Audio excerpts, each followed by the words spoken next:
and welcome back to Rush Roundtable. This is episode 283. Today we're going to be talking about BU2B from the album Clockwork Angels. And the reason we're all smiling is I hit record at the exact right time. We've got everything tonight, including a wonderful panel. We have Kara McManus, Donna Halper, Alex Kelly, David Utzler, and Eric Winter. And I'm your host, Paul Simon.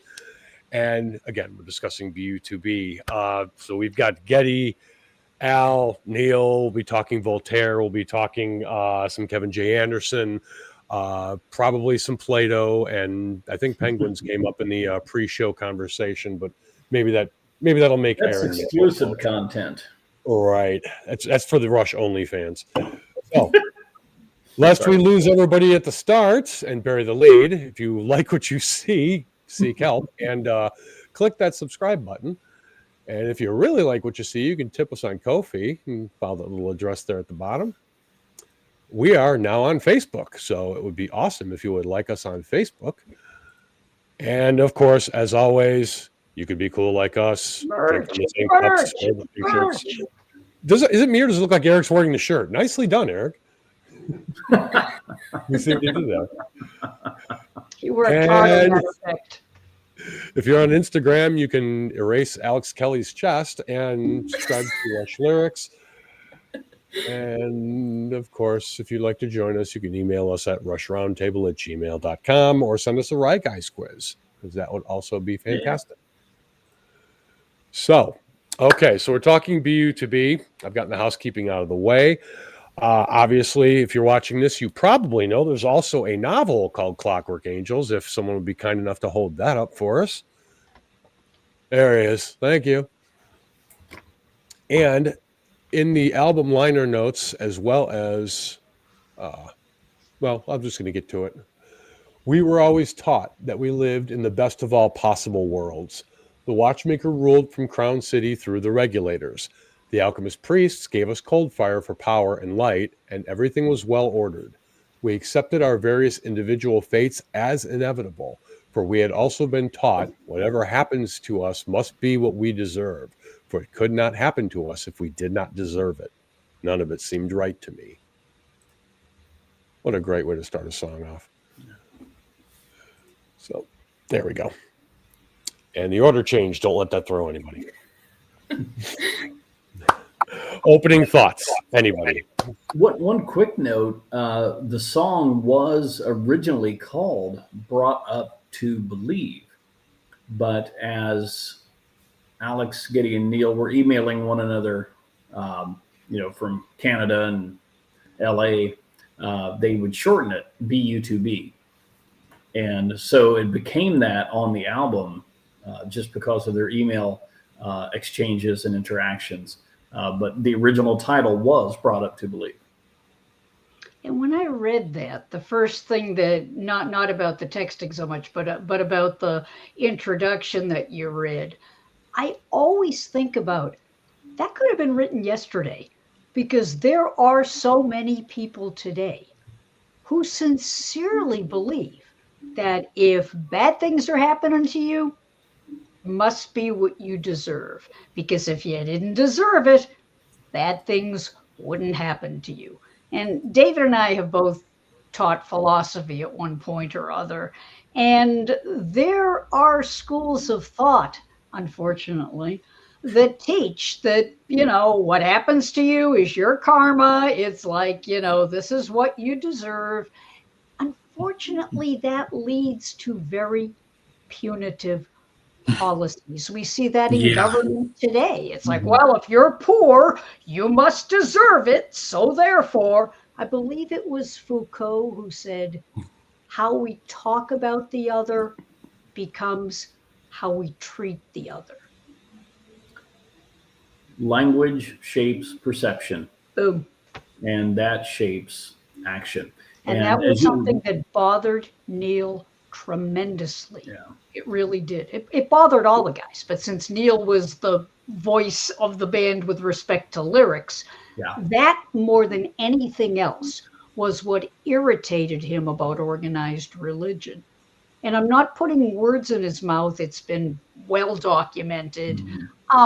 It's not that he was against religion. He wasn't. He knew I was Jewish, fine with him, okay? But what wasn't fine with him is people that use religion to lord it over others or who use religion to feel superior and punish those who are different.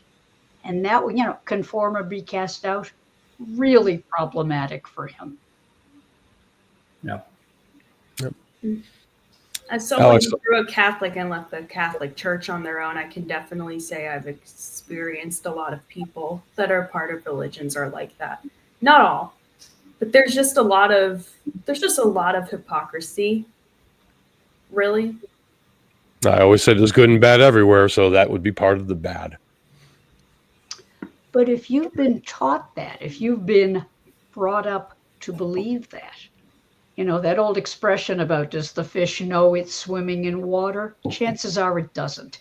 If you've been raised in an environment where you've been taught that your side is good and the other side is not just bad, but evil, do you know any different? Exactly. Until you experience difference and otherness. As Paul was reading that opening statement, I thought, ironically, the Stoics, because Neil, I think, was very influenced by the Stoics in terms of you can't control what other people think about you, but you can control your reaction to it. But the Stoics also believed that the universe had a plan. Indeed. Right? So what happened to you happened because it was supposed to, and you couldn't avoid it because the universe had a plan.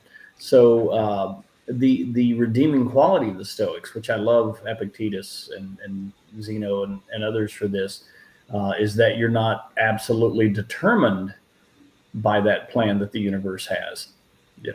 And that's one of the reasons why I think Neil mentions, even though Neil is not identified as religious, he quotes from the Bible frequently. He also quotes from the Hindu scriptures, the Buddhist scriptures, the Zens, you name it. If it's got some, Greek philosophy, he was a seeker. And it's interesting that in BU2B, you find the illusion about the blind leading the blind. Okay. You've got the blind men in the market buying what we're sold, right out of the Gospels. I believe Matthew and I believe Luke, and I could be wrong because not my Bible, but I have taught world religions. But I think those are the two Gospels that mention the blind leading the blind. And for Neil, it was about spiritual blindness. It was about being unwilling to even acknowledge the humanity of the other because you were so convinced of your own rightness. And that's something that bothered all three of the members of Rush. We hear it in what Neil said, but they were not excited about anybody just following along blindly. We see that in their writings frequently. Yeah. One thing we brought up last week when we talked about Caravan, but thankfully it's getting bumped to this week because I think it's more appropriate, is we mentioned at the start of all this Candide from Voltaire. David, hold up your copy. There we go. In the best of all possible worlds. That's exactly where I'm taking this. There's a quick little blurb I found in Wikipedia, but very appropriate to make a point faster than I could. A young man, Candide, lives a sheltered life in the Edenic, thank you, whoever, paradise, being indoctrinated with Leibnizian optimism by his mentor, Professor Pangloss. And for those of you who have read Clockwork Angels, yes, that is where Commodore Pangloss got his name. This lifestyle is abruptly ended, followed by Candide's slow and painful disillusionment as he witnesses and experiences great hardships in the world. Voltaire concludes Candide with, if not rejecting Leibnizian optimism outright, advocating a deeply practical precept: we must cultivate our garden, in lieu of the Leibnizian mantra of Pangloss, all is for the best in this best of all possible worlds. Anyone else hear Clockwork Angels all over that? So if you haven't read it, read it. if you're interested. And there's a subtle nuance in there. There's a Like- difference between the best of all possible worlds and the best possible world. I can imagine a better world, but this is the best of all possible worlds. So therefore, this is Leibniz. Optimistically, this should be accepted because, I remember, I used to have some friends that were line workers. They did cables, climbed telephone poles and all sorts of things. And they'd cut up with each other. And one would say, yeah, man, it doesn't get any better than this. And the other guy would say, yep, this is as good as it gets.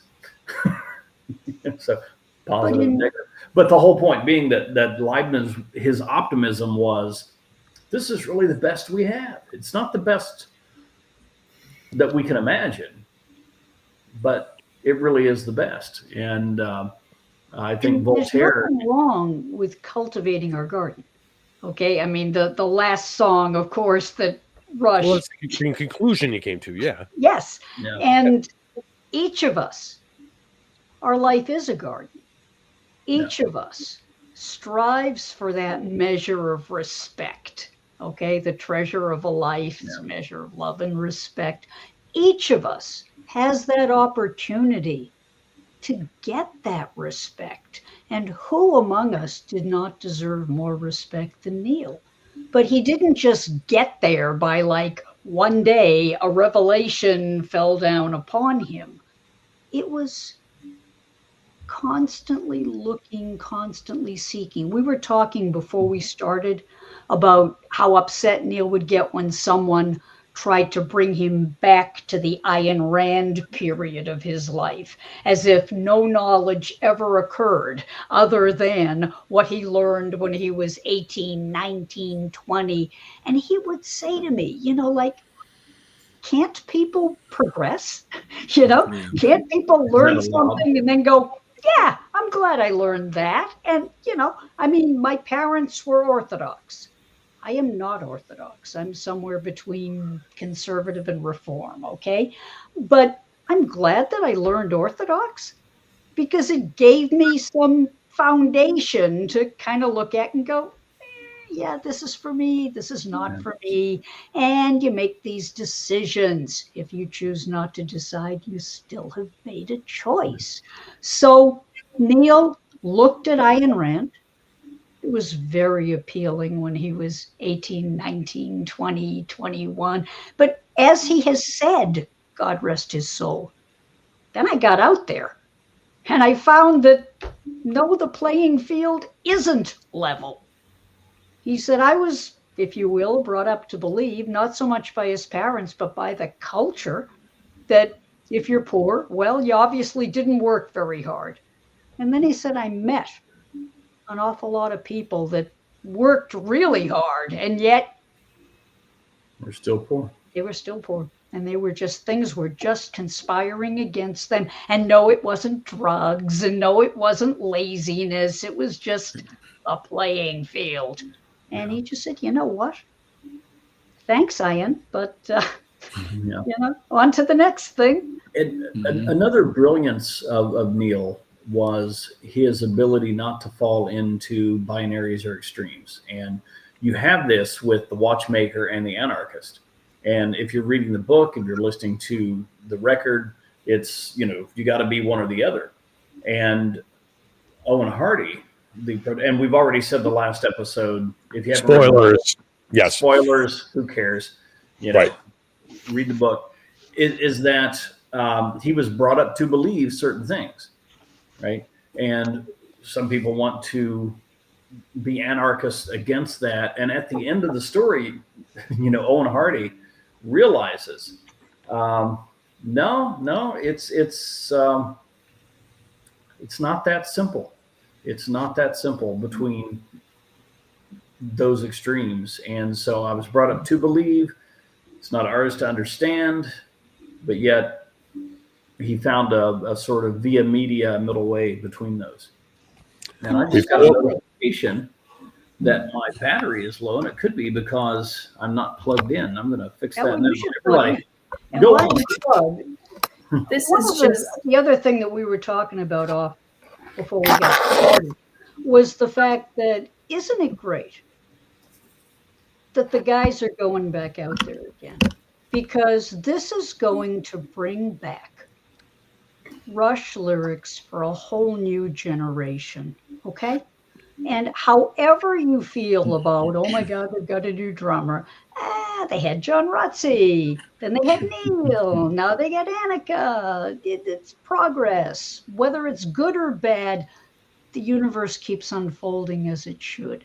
And now there's going to be a whole new generation who never saw the iteration of Rush with Neil, but they're going to see the new iteration. And it's And their they're going music, to and they hear want to his play it. lyrics. They're going to hear what he wanted them to know. And maybe they'll come away with some new revelation that they didn't have before. So I'm thinking in that way. Yeah, I agree. And we've quoted it plenty, so let's get to the song proper. So the song opens with an intro. Now, if when you first heard it in 2010, it didn't have the longer intro, the jangle or whatever you want to call it. But The Time Machine Tour. yeah. But Alex, if you want to tell us a little bit about the album version as far as how the beginning goes. Well, I mean, even the album version is the slow intro is basically just playing the same chords. I mean, it's they're just not in a heavy power chord fashion. But I mean, at that point, obviously the intros kind of got a little bit of a treatment there because why just have it just come straight in when you can play with the sound? It's interesting. Some of the research I was finding.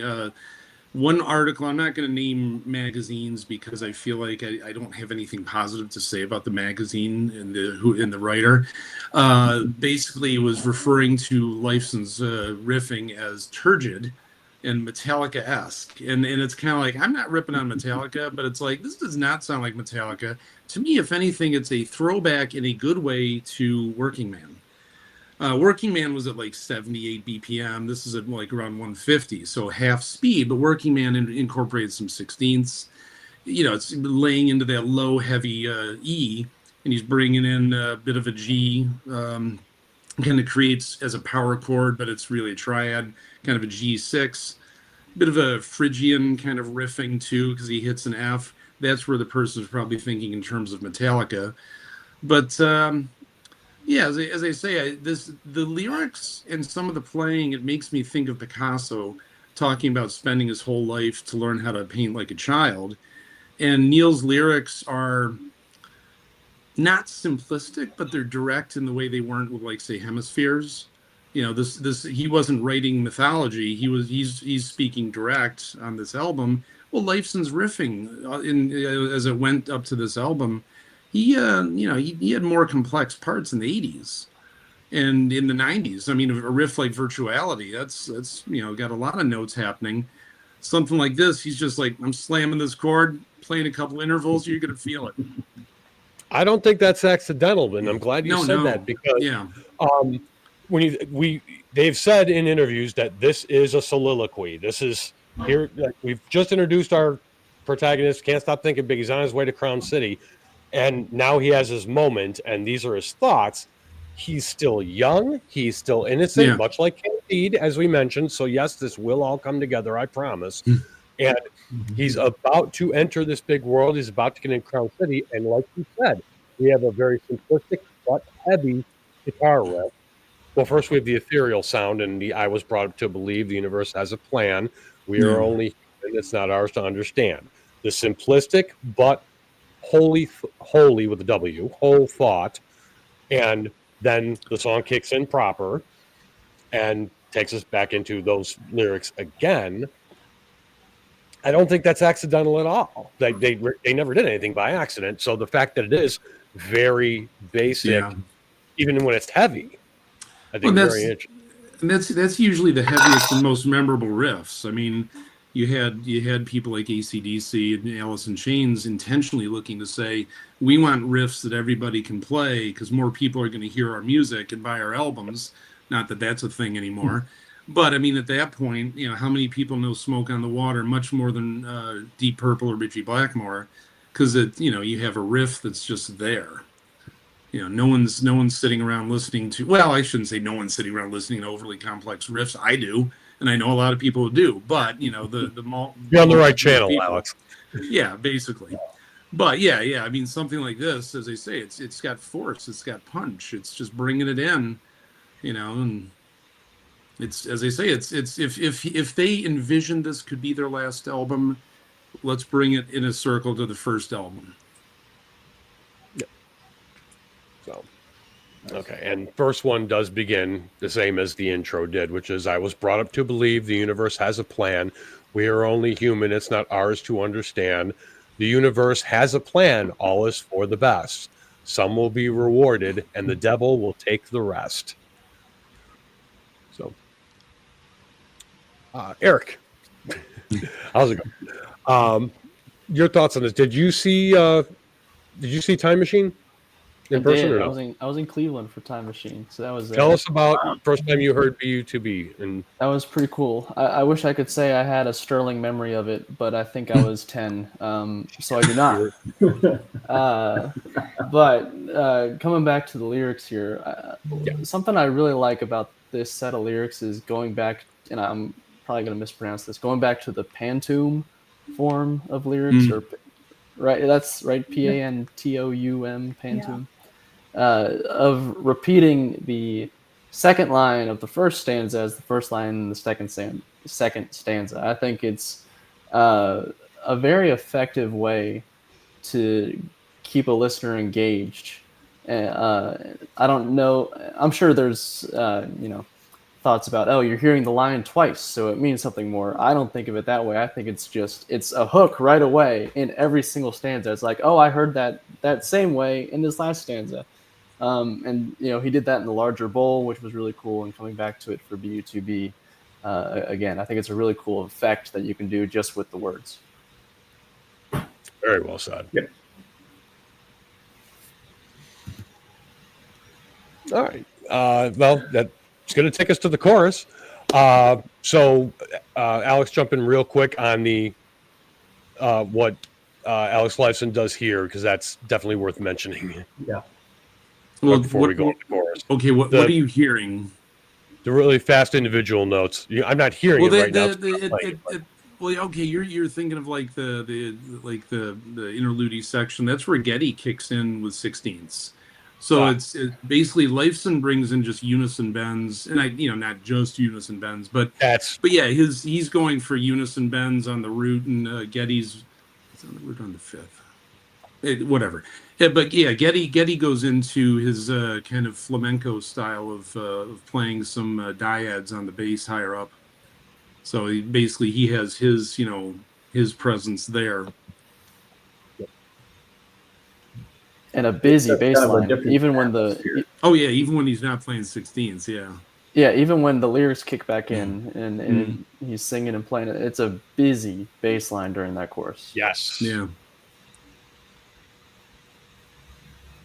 David, you were chiming in? Oh, I'm just saying that it changed the tempo. It set a different atmosphere. That really, even though there was a lot going on the instruments, you were focused directly in on the lyrics at that point. Yeah, that was going to be something I asked Kira. Are you and I more attuned to lyrics? Because when I listen to a song, not just because we're the females on the panel, because I know guys that are like this too. When I listen to a song, the first thing I'm drawn to is lyrics. Okay, I don't care if it's the catchiest thing imaginable. If it's just this simplistic, silly, ridiculous thing, I'm going to forget it before it's even finished. But if it's got good lyrics, it just speaks to me. Did this song speak to you in any way?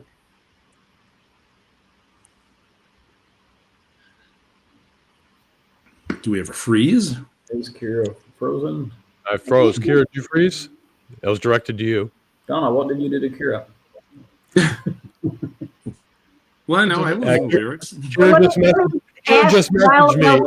Unfreezes. Let me ask the rest of you. Am I the only one that when I heard this song, the first thing that spoke to me was the lyrics?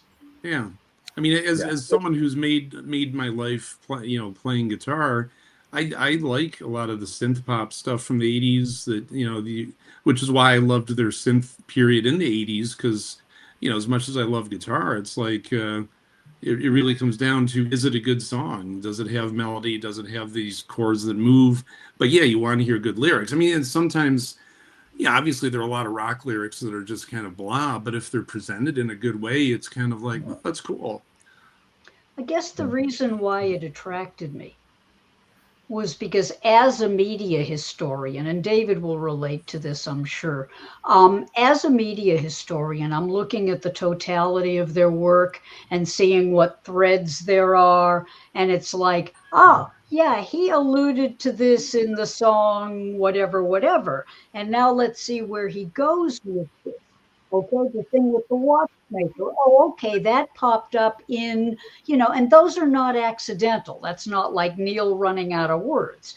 There's a thread, there's a through line here, as any lyricist will tell you, where it's like, yeah, this is how things were for me when I was like 24. And now that I'm 40 and I'm married and I've got kids, this is how it looks to me. I'm revisiting this idea, revisiting this theme, translating it into my experience now, which is very different. Yes. It's a very captivating set of lyrics. I remember when the singles first came out, my brother and I were 10 and 11, and of course, 10, 11, 12. Of course, my brother and I had no idea what the story was, because the only thing that was out was Caravan and BU2B. And we obsessed over the lyrics of, who is the watchmaker? What is this? Is the watchmaker God? Is that all he's saying? He came up with another name for God, and it's the watchmaker. So BU2B as a set of lyrics on its own, it's very engaging off the bat. Yeah. And I see a through line, like I said, to songs where Neil is struggling with faith, as in Faithless, as in Ghost of a Chance, as in other songs where, we don't think of Neil as a romantic, but I mean, have you listened to Madrigal? Have you? Probably not for a long time. Go listen, stop what you're doing. Just a beautiful song, and it's a fantastic love song. Yeah. We know Paul Cormier has been listening to it. That's right. And inside Rush fans joke. Hear it back in, since there's an inside joke there with Paul C. You're back. I am back. I'm sorry, so I missed. We were talking lyrics, and I had asked you about, were you attracted to the lyrics of this song in any way? Yes. Talk to us. Yes. Well, so at the time I became a fan of Rush, which it was this album, made me a fan of Rush. I was 17. I was about to graduate high school Oh, dear. And she froze again. Frozen up again. And tune in again tomorrow, folks, when Kira tells us what. Yeah. Interesting. We'll go on to lyrics, and then when Kira comes back, we'll come back to Kira. There's an interesting, a little bit of an irony here that our Floridians are frozen. Just saying. Yes. Well, listen, I'm here. It's just my camera decided Eric's saving the bandwidth. Okay, cool. Very often, fans tell me, not like I'm the voice of the fans, I'm not, but I am on a lot of platforms where people reach out to me, and I try to answer as many as I possibly can, as many of you know. And very often, while people love the guitar chords and they love the drumming and this and that, very often it's like, my life was changed by these lyrics. Yep. Oh, yeah, okay? yeah. When definitely. I heard this song, it just... And I hear that, I wasn't trying to be, snide or ridiculous or, sure, Donna, you're just vamping for time and this and that. Au contraire, I can name you thousands, literally, and I'm not exaggerating, thousands of fans who have told me this song is the one that made me a Rush fan. Is there a song like that for you? Is there a song like that for you? My thing is, if I were to ever meet the guys, it would be basically a case of like, I'm gonna blame you guys for my life. It's like I way too many of Neil's lyrics going through my head from the time I was 10 years old, and it's just like you get that point. It's like, am I Tom Sawyer? It's just like that running dialogue it's just like, okay, this is disturbing. What would my life be like if I just listened to like only more popular rock at the time? But there are, as a DJ, and I was a DJ for years, I can speak to the fact that there are some songs that they're just like fun to listen to. Ooga chaka, ooga ooga. There's just things we all just kind of sing along with, and we hate ourselves in the morning. And then there's other songs where it's kind of, it stays with us, not because it's an earworm, but because there's a line in that song that it's like, oh my God, I've been through that. Okay. And there are so many fans that have said to me that a particular Rush lyric spoke to them. Eric, did you ever have that experience? I have. I would say the first time it happened was with Losing It. I think I first became aware of that song when they brought it back for R40. Would have been the first time I heard that song.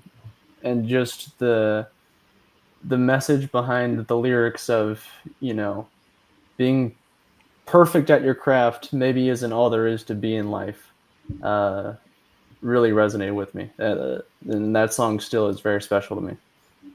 And by the way, Paul, I'm not trying to take over your job as the host with the most, but, just since it came up in conversation, I just didn't want to think that like this is something I'm imagining, because is there a Rush song for you where the lyrics just went, that? Oh, too many to even. We would be here all night if I. I'm a lyrics junkie, so that is the first thing I'm drawn to for sure. So. And when I read the lyrics to BU2B, that was what came up for me. It was like, Neil is he's still in the fight. He's still trying to find a meaning. He's still, this is written in 2010, if I'm not mistaken. And his daughter has just been born, I think the year before. Wasn't Olivia born the year before? And in 2009, if I'm mistaken, someone will get online and tell me I don't know what I'm talking about. Roll the comments. Yep, roll the comments. Donna doesn't know what she's talking about. But my point is, as different things happened in his life, they affected, as with many of us, they affected how he looked at life. And he was struggling for years with finding a kind of meaning for things. And for a long time, his meaning was music, but it was also love. He wanted to believe in love. He was very grateful for the love of his parents. They gave him permission to go to England and strike out on his own. That took a lot of courage. We mentioned this on another webcast a long time ago. His father, no kidding, I'm not sure my father would have, go to England, don't join the family business. Just, go try to be a drummer in a place you've never lived. But he did. And then, like the prodigal son, when it didn't work out, he welcomed him back, let him work at the family business. But when that wasn't for him, when his heart was still in music, he let him go. And they were his biggest fans, his parents. So he understood that kind of love. But he was looking for another kind, and he didn't see it in society. What he saw in society was the love of money. What he saw in society was the stuff he wrote about in the Fear trilogy, okay? About how people were just like setting up territories, setting up turf wars, arguing over nonsense. I feel like I'm talking too much, but this is, we get the pleasure and the privilege of watching him work out some of this stuff before our very eyes through his lyrics. And so many of those things you just described, whether it's territories or the big money or everything else, are in some ways the things that people are brought up to believe. Boom. And they will fight you for that. I just taught a class on Charles Peirce, the pragmatist, his essay, The Fixation of Belief. And people will hold tenaciously to what they want to believe because it's very uncomfortable to think otherwise. Mm-hmm. You know, and so we are brought up to believe, and that's. But like the what Paul read at the beginning, something just that what's the exact line here? None of it seemed right to me. Yeah, and that's the story of Owen. That's the story of Neil. And to Thankfully, many of us. be able to have the space for differing views was not something that society was encouraging. When he was younger, when I was younger, we were all taught that, yeah, there were morals, there were ethics, but our side. And aren't we seeing some of that today?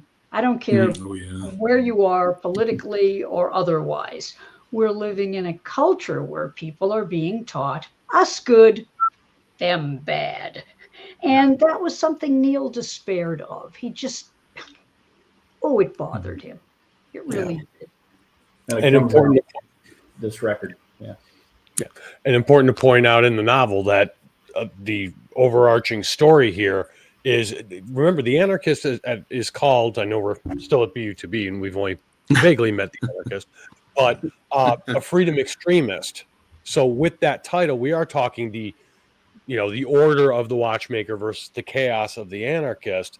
So before people say that we're being too, theologically heavy about this discussion, this is the overarching aspect being the freedom extremists versus, total rigid order, and Owen is in the middle. So there is that as well. So there's all these different aspects.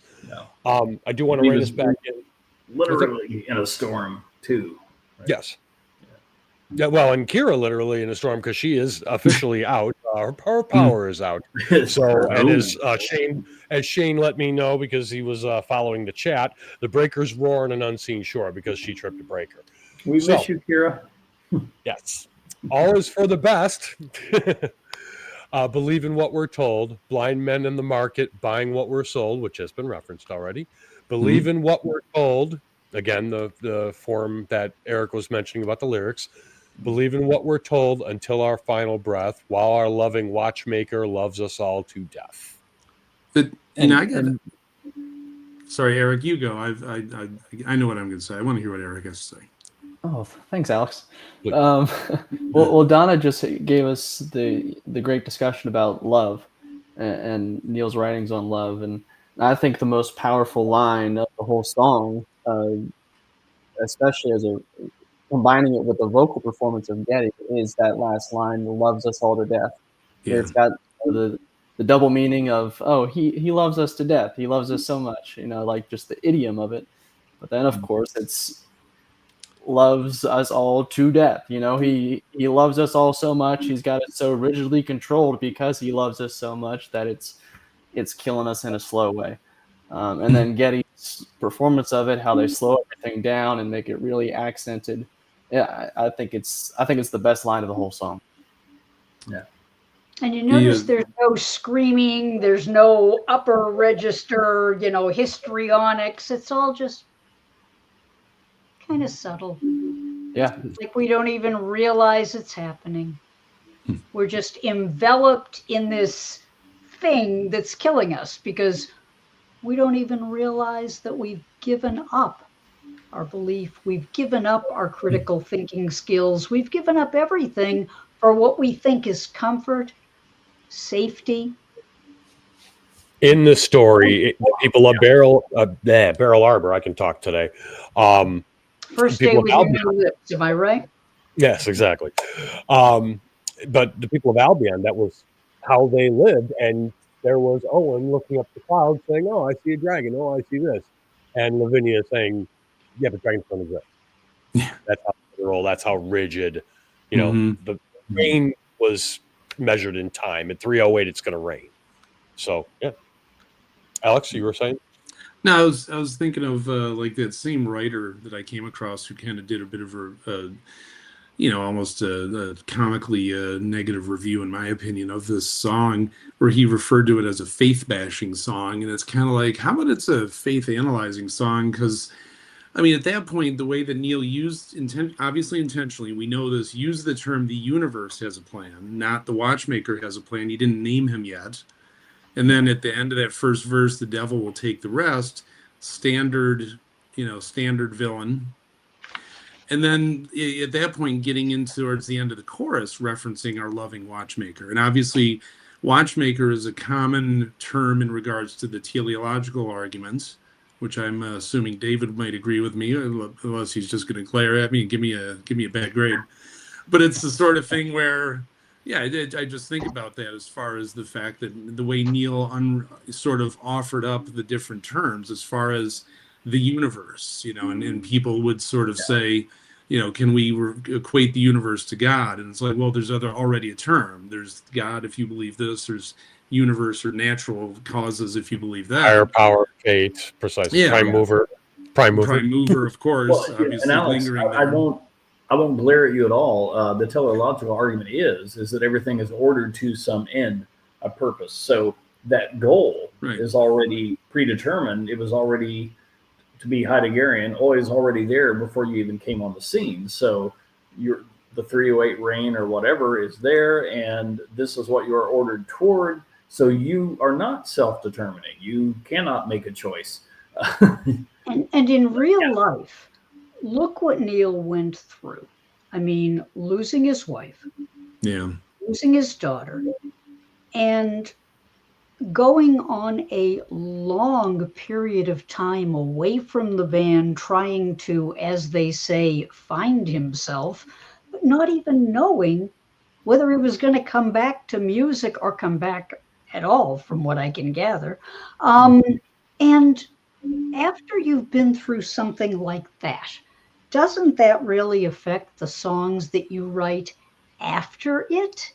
Yeah. So BU2B, it seems to me, reflects somebody who has been through that. Well, everything happens for the best, and she's in a better place, and all of these other things that people say. The watchmaker works in mysterious ways. Yep. See our roundtables on vapor trails. Yep. Oh, yeah. I was thinking the exact same thing. Yeah. And Neil said, I couldn't go through that and not write about it. That wasn't just an observation. Please watch our Rush Roundtables on Vapor Trail. Many of these topics are covered extensively there. Because there's that thread. Yeah, Neil had it in Ghost Rider, where he did, like David just said, he did have that very distinct statement in Ghost Rider as far as just mentioning those platitudes, basically, the well-meaning people. Oh, yeah. It's just what we were brought up with. Yeah, and when Neil says that hope is what remains to be seen, he wants to feel hope. He really does. He's a human being like all the rest. And when I talked with him back in 2010, and I've quoted this before and I don't want to be boring, but when I talked with him about this, he said to me, he said, Donna, if I get a second chance with my new family, my daughter, I'm going to be there for them. I wasn't there as much as I should have been, as much as I wanted to be for my first wife and my daughter, and then they were gone. And now he said, I have a new life. I want to be there for my daughter. I want to be there for my wife. Okay. And he didn't just say that to me. He said that in interviews, for heaven's sake. This was something. Sure. Yeah, but I'm saying this was something that mattered to him. And when he decided to retire, that was part of what made it okay. The fact that he could at least, yes, he was in a lot of pain from tendinitis.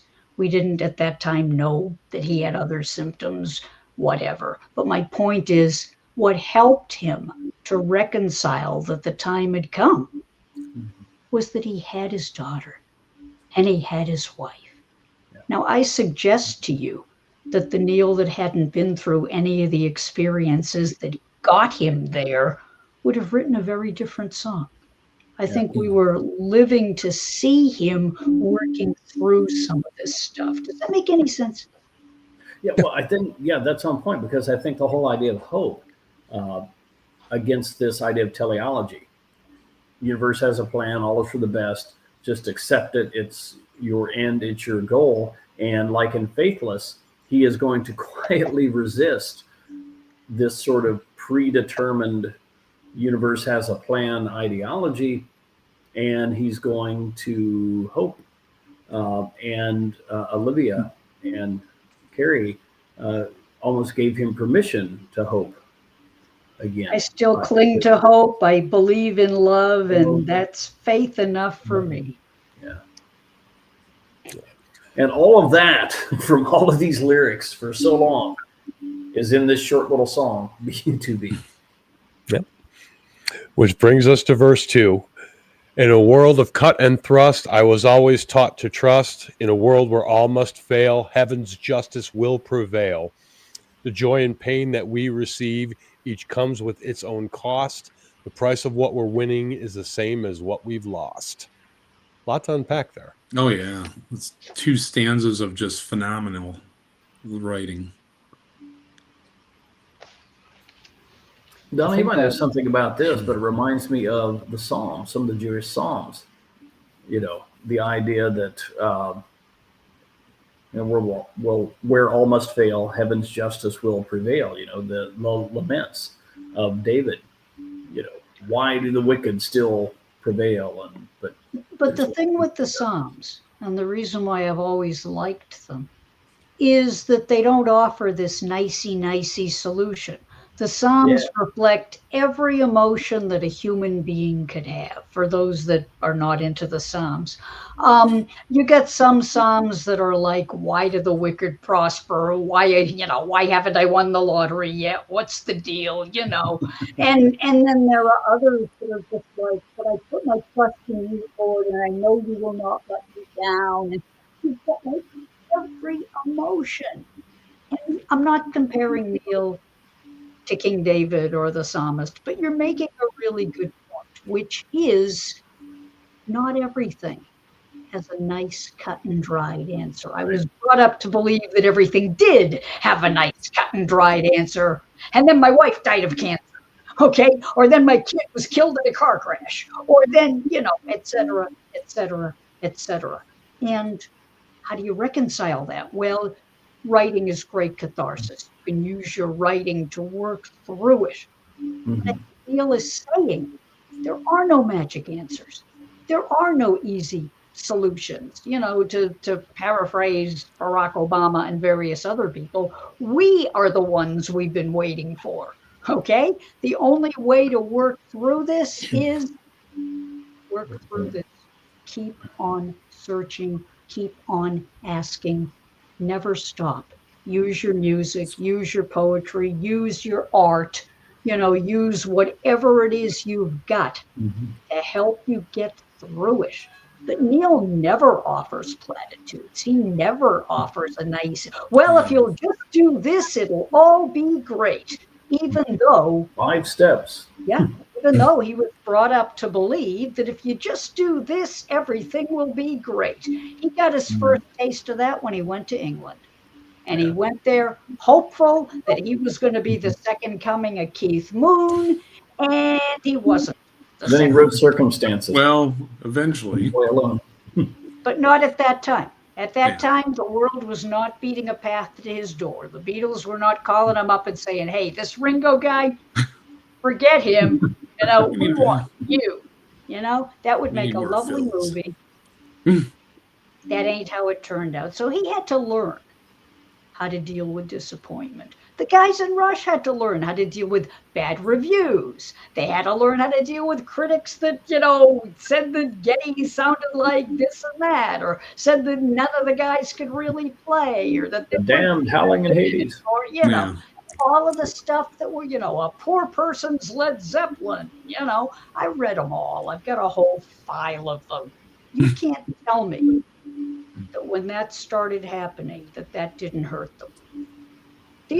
We forget how young they were when they were Oh, first yeah. getting started, okay? Yeah. When I first met them, they were like 21, 22, okay? And you're out there playing your heart out every night and you're getting terrible reviews. I'm sorry. And you went from playing Toronto clubs to opening for Uriah Heep. You're getting no credit for any of that. And people are saying your album sucks and this and that. And, can't stand this song. And, to which my response is fine. Let's see you do better. Okay. Yeah, exactly. Everybody's an expert. Which that ties into the second part of the verse, Yes. the joy and pain that we receive. And I've toiled over these lines because I think they're much richer than what I'm getting. The joy and pain that we receive each comes with its own cost. So there's a cost for both the joy and the pain. The price of what we're winning is the same as what we've lost, and trying to contextualize that in the song itself and the story. Yes. But I don't have comments on it. I want to hear. To me, it feels like omniscient Owen. It's like this isn't Owen writing present day. Like not Owen writing at the time the song is set. To me, because then he doesn't know that there's a cost to all this order. He thinks there might be something not quite right with it, but he doesn't know. Long flight. Yeah, he hasn't gone through the adventure. That is a great way of putting it. Omniscient Owen. I love that. So this is him after the you. story's taken place. He knows what he felt then, and he understands it more completely now. The joy, the order, all of that was going on in his quiet little town had a price just as equal to the anarchy and chaos that he was taught to fear. And that's sort of what he's rejecting in that second stanza. Is it's not a zero-sum game. There's nuance to it. Like I think David was bringing up before. It's nuanced. Absolutely. Thank you, Eric. That's awesome. Yeah, I'm not touching that. That's perfect. Which now here, listen how the next chorus goes after that thought. Always same words, but how's it going to feel this time? Always for the best. Believe in what we're told. Blind men in the market buying what we're sold. Believe in what we're told until our final breath, while our loving watchmaker loves us all to death. I love the way you set that up, because that's something that Rush started doing more so in the 90s instrumentally, where you would see more guitar remaining static and the bass changing the root notes instead of just being like unison octave movements or something like that. So the idea that Neil lyrically has, here's this as I move it along, the mood, same chorus, different mood. Absolutely. And how many times do we say that in Roll the Bones? Yeah. Back to the lyrics for a second. I mean, go back to the garden. In this one of many possible worlds, is this all for the best or some bizarre test?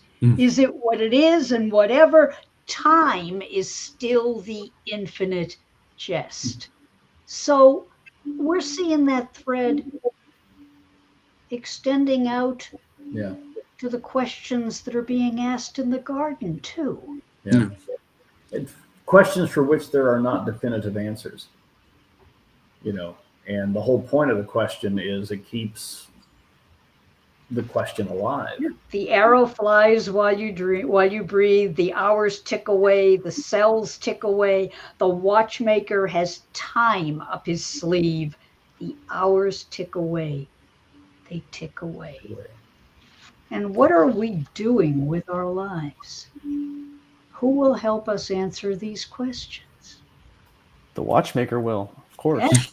But that's what we were brought up to believe. Answer. At this point in our story, that's what we're being told. Yes. Just go find the right verse and just, chant the right words, and it'll all be revealed to you eventually.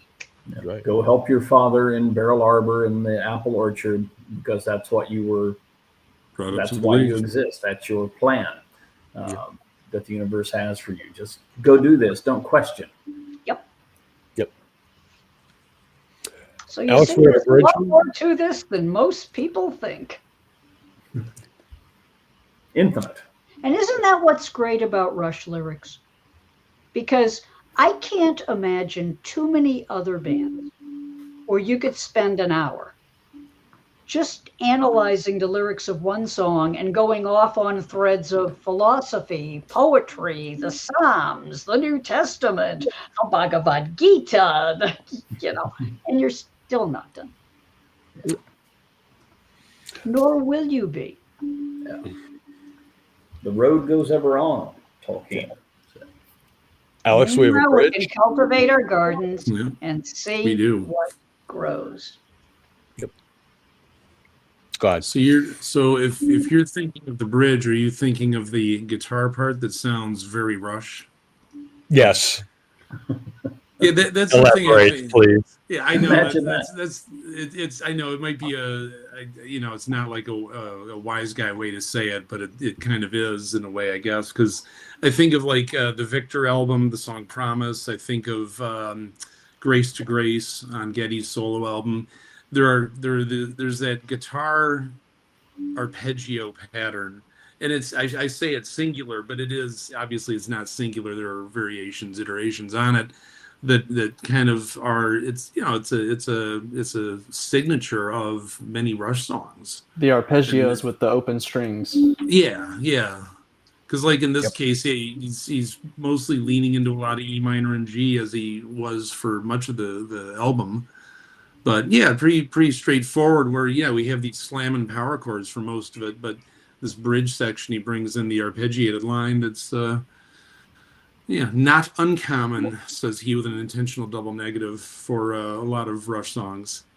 And I'm not as familiar with the theory as I would like to be. So Alex, you can correct me if I'm wrong, or whoever in the comments can correct me if I'm wrong. But I think he goes to the A here a lot in the bridge, which that would be the fourth, right? And that's a chord that demands resolution, right? Yeah, the fourth wants to be the fifth, or the fourth wants to be the root, right? So it's a lot of build up and tension in the bridge. Yeah, I mean, what he's doing with the arpeggio is that, as with many arpeggiated lines, especially out of like bluegrass and folk and country, he does, and it obviously doesn't sound like that, but he does have the kind of these bass notes in the guitar walking up, just like an E, F sharp, G, and by that time the F sharp is an inverted D chord, so he's absolutely eliminated the E Phrygian of it. I teach a lot. That's what I do for a living. That's not how I talk. I'm sorry, but it's why we have you on these. E to F sharp to G. Then he walks it up to the B, which lands him nicely on that A chord. Just steps back, and then that A is there for two measures. Little A G action back and forth before he leans back in to the relative A minor. I mean, the A's power chord is not major minor, but in what would be the relative by walking down the C chord, which we also seen going back to like No One at the Bridge and whatnot. So in that case, C down to inverted G, down to a root G, down to the inverted D, etc. So yeah, he keeps it. That's one of the things that's always appealed to me about Rush, having heard them first at Moving Pictures, is that you have these arpeggiated lines that provide a sense of motion, forward motion. That's exactly interest. what I was say. Yeah, it's we're on a journey on this. Absolutely. Yeah, exactly. Yeah, I mean, like for that guy that referred to the riff as turgid, it's like it's the sort of thing where it's got this sense of strength coming in that isn't really like running yet, but at this point in the song, we're at a pace, we're going somewhere, and that's what a bridge is for. Yeah, it almost reminds calling this turgid or saying it sounds like Metallica. It's almost as dismissive as the Barry Miles piece from way back in the day, where he tried twisting a conversation he had with Neil around and for Enemy. Oh, that got me annoyed. Oh, did that get me annoyed? So, just I dismiss most journalists. I see that flagrantly that way. But even using the word turgid tries to make them relevant. Right. Yeah, that's what I was thinking. Reference again. Okay. The guy was looking to shoehorn that term into an article. Precisely. Yeah, that's All right, I'm since so impressed. Yeah, I get someday we'll have a long conversation about things the critics have said about Rush. We won't have it tonight though, because I've got to go take an allergy pill in a couple of minutes. So I was just saying, since we're creeping into the hour, Yeah. well, we have a lot of repetition that we're not going to do multiple times. What I do want to bring up is Hugh Syme's artwork. To be noted that this is brimstone, the alchemical symbol for brimstone is sulfur. We have, let's get us back to where we were. All right, I like us wide. There was a piece on rushvault.com that drew some parallels, but you know what? I think since we're already gone long, I don't want to dig too heavy into that. But the whole idea of brimstone being used, fire and brimstone of hell, was why this was the symbol used for this song, and all the things that we've already talked about. So I did want to at least throw that out We there. can revisit this in BU2B2 near the end. That's one that's going to demand a long round table because it's such a short song. So we will have all the time in the world. I want an entire panel on Madrigal. Okay, serious. I'm in. It's a favorite song. I love it. It is my favorite Rush song. Honestly, If only we had a plan with what we were doing after Clockwork Angels was over. On that thought, before I give too much away, make sure you're staying tuned for that. Final thoughts as we close out. I would like to note that, and I should say I didn't find the official source for this, so it might be totally made up, and I fell for it. But I did see notes online that a theremin was played on this song by Getty. absolutely. Okay, good. I'm glad I wasn't bamboozled by the internet. But when I read that little snippet, I listened to the song over and over again today. I'm like, where's the theremin? I think it's towards the end, sort of in the instrumental portion before and after the bridge. And if you think of the Whole Lotta Love theremin solo from Led Zeppelin, you can kind of hear it in the background. And I thought it was mixed way back. It was tough to pick out, and I'm not certain that that's it, but that's my guess. And I think I mean, it's if you're pretty cool that expecting they found something theremin. like the Beach Boys or something, No. you know, good vibrations. Nope. Viewers, tell us in the comments where you pick it up. And my last thought I want to throw out, my last thought I want to throw out was Neil did an interview with Strombo where he brought up the Church of Worry, which I loved. He talked about when he was very young. He didn't pray, but he thought that if he worried enough, then something would be resolved or something would happen. So I just thought that was somewhat interesting to throw into this conversation. So, anyone else have any parting gifts?